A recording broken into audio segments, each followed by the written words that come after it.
बाबा साहब के संविधान का पालन जो अधिकारी नहीं कर रहे उनका नाम डायरी में नोट कर लेना, सरकार में आते ही करेंगे कार्यवाही, ऐसा कहा शिवपाल सिंह यादव ने।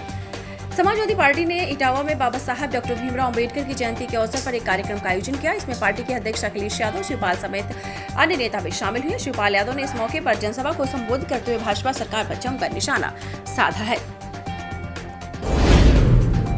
मुख्यमंत्री नीतीश कुमार को लेकर सम्राट चौधरी का बड़ा बयान, साफ हो गई एनडीए की रणनीति। बिहार में साल के अंत यानी अक्टूबर-नवंबर महीने में विधानसभा चुनाव होने वाले हैं। इसे लेकर सभी राजनीतिक पार्टियां चुनावी रणनीति बनाने में जुट गई हैं। कई बड़े नेता भी लगातार बिहार का दौरा कर रहे हैं। इसी महीने 24 अप्रैल को प्रधानमंत्री नरेंद्र मोदी भी बिहार जा रहे हैं।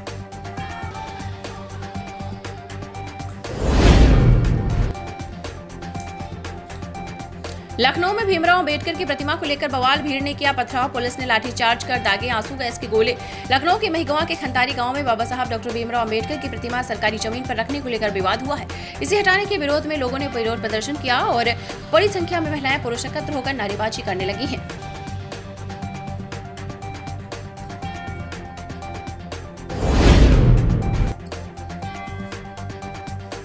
मैया सम्मान योजना को लेकर हेमंत सरकार ने जारी किया नया ऑर्डर, ध्यान से पढ़ लें। आपको बता दें, पाकुड़ के हिरणपुर में मैया सम्मान योजना और पेंशन के लाभुकों को आधार से जोड़ने का निर्देश दिया गया है। सामाजिक सुरक्षा कोषांग ने पंचायत सचिवों को डीबीटी के माध्यम से कार्य जल्द पूरा करने को निर्देश दिया है। वीडियो ने मनरेगा के तहत गड्ढा खोदो कार्य को व्यापक रूप से चलाने और अबुआ आवास योजना के डीपीआर को तेजी से पूरा करने का भी निर्देश दिया है।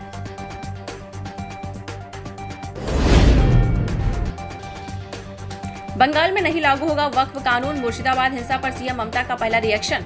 वक्फ कानून के खिलाफ बंगाल के कई हिस्सों में जबरदस्त विरोध देखने को मिल रहा है। मुर्शिदाबाद में प्रदर्शन हिंसक हो गया है। यहां पर प्रदर्शन कर रहे लोगों ने पुलिस के गाड़ियों में आग लगा दी। बंगाल के कई शहरों में हिंसा के बाद सीएम ममता बनर्जी की पहली प्रतिक्रिया सामने आई। उन्होंने कहा कि बंगाल में वक्फ संशोधन अधिनियम लागू नहीं होगा।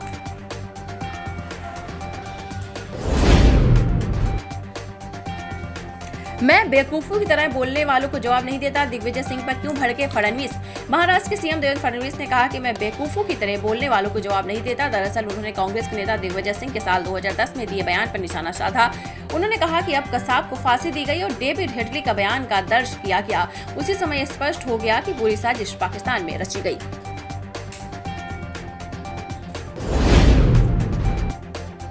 भूकंप के टाइम बम पर बैठा भारत, 30 करोड़ लोगों पर बड़ा खतरा, डेंजर जोन में राज्य। इसी साल 28 मार्च को म्यांमार में 7.7 तीव्रता की भूकंप आया, जिसमें अब तक कम से कम 2719 लोगों की मौत हो चुकी है। भूकंप से म्यांमार के पड़ोसी थाईलैंड में भी 17 लोगों की मौत हुई है। वैज्ञानिकों के अनुसार म्यांमार में आए भूकंप से निकली ऊर्जा 300 से ज्यादा परमाणु बमों के बराबर है। 2015 में मदद नहीं करते तो संन्यास लेकर बैठे होते, नीतीश कुमार पर पर्सनल होने लगे प्रशांत किशोर। एक समय जनता दल यूनाइटेड में नंबर 2 का दर्जा हासिल कर चुके प्रशांत किशोर ने अपनी जन स्वराज पार्टी की पहली रैली में जितने तीर छोड़े सारे के सारे मुख्यमंत्री नीतीश कुमार के लिए थे। आश्चर्यजनक रूप से उन्होंने तेजस्वी यादव को लेकर नवी फेल वाला पन्ना नहीं पलटा, जिससे राष्ट्रीय जनता दल के नेताओं को फील गुड मिला होगा। सोने ने तोड़े सारे रिकॉर्ड, एक ही दिन में उछला 6250। अब कितने हो गए दाम, आपको बताते चले। लगातार सोने के दाम फिर से हाई हो गए हैं। राष्ट्रीय राजधानी दिल्ली के सर्राफा बाजार में शुक्रवार को सोने और चांदी की कीमतों में जबरदस्त उछाल देखा गया।